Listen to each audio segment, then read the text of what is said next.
Welcome back. We are in the 608 live from Barneveld this morning as we continue our team coverage of our Spirit of Service campaign. We're inside the Vortex showroom this morning, and I want to bring in Sawyer Breel, who's going to give us a little tour and talk a little bit more about the Spirit of Service campaign. Sawyer, good morning. Thanks for having us. Thanks for coming out, Josh. So you will see the showroom. There's not a lot of people here yet because it is early, but we've been in Barneveld for about 6 years. Before that, we were in Middleton. So something you're going to see in the showroom, whether it's from some of the memorabilia, things people have sent in to us, obviously all the product here, but service is always at the core of the Vortex business. So whether that's our VIP warranty, whether that's things like Spirit of Service, giving back to the community events. Obviously, with about 400 employees here, the majority of them live right around here. So it's always been very important to us to give back to the community. So Spirit of Service is a really excellent way for us to do that. We're in our second year now. So like you guys have mentioned, you guys have been out here, talked a little bit about it, but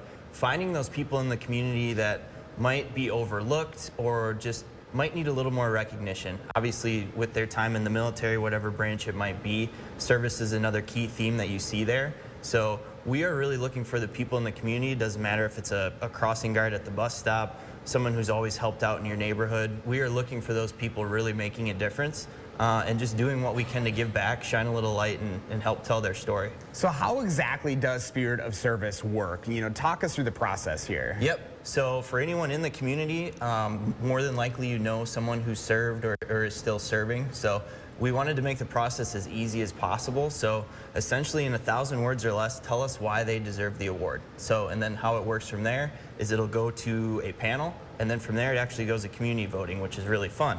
So essentially the winner is selected, gets $5,000. So wow. That is no strings attached. Doesn't matter if you need a new air conditioner, need to fix your roof, you want to go on a vacation. A lot of these people that give back typically don't do a lot for themselves and go on a lot of trips. So we didn't want to put any strings attached to it. So it's really just to say thank you. And from there, it's just what little we can do to help these people out. I mean, these are our neighbors, right? They're our family, they're our friends, they're our people that we see every single day. Yep. And I mean, that means something. Yep, and it'll never be enough, but as much as we can do of things like this, we're going to do just to keep giving back.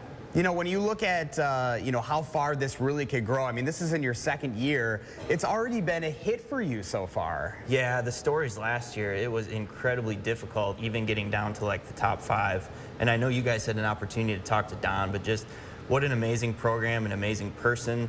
And again, he's one of those guys, like very, very humble, but once you get him talking, you're like, Don, you need to tell more people about this. Like, more people need to know what you're doing. So that's kind of another underlying theme of this whole Spirit of Service idea is a lot of these people are running really incredible programs and doing incredible things. So how do we shine a light on that and help those programs and help those people and really just help them tell their story? Oh, their stories are incredible too. So talk us through the process here. How exactly, because obviously we're just starting this. This is going to be a little bit here, so still plenty of time. Yep. So it kicks off today. So I think like you guys mentioned earlier, just go to the Channel 3000 website. The nomination form is really easy. Nominations are open through February 16th, and then it'll go to the panel. And then from there, I know you guys will keep you updated. Vortex will be putting out some stuff too to keep people in the loop. But from there, we'll pick the winner, and by March, we'll be presenting that check, and they'll be off and running. Oh, it's going to be a fun process. Sawyer, thank you so much for having us, and we appreciate it. And again, we'll have all this up on channel3000.com. We're making it nice and easy for you. Chris, coming up in our next half hour, I had a chance to check out the Vortex Edge Training School. I'm going to show you the shooting range a little bit. And of course, we had a little fun in the 608. So stay tuned for that coming up just after 5:30. All right. I'll be here. Josh, talk to you soon. Thanks. Josh is always looking for inspiration to share in the 608. Reach out to him on social media or email him for a chance to be featured.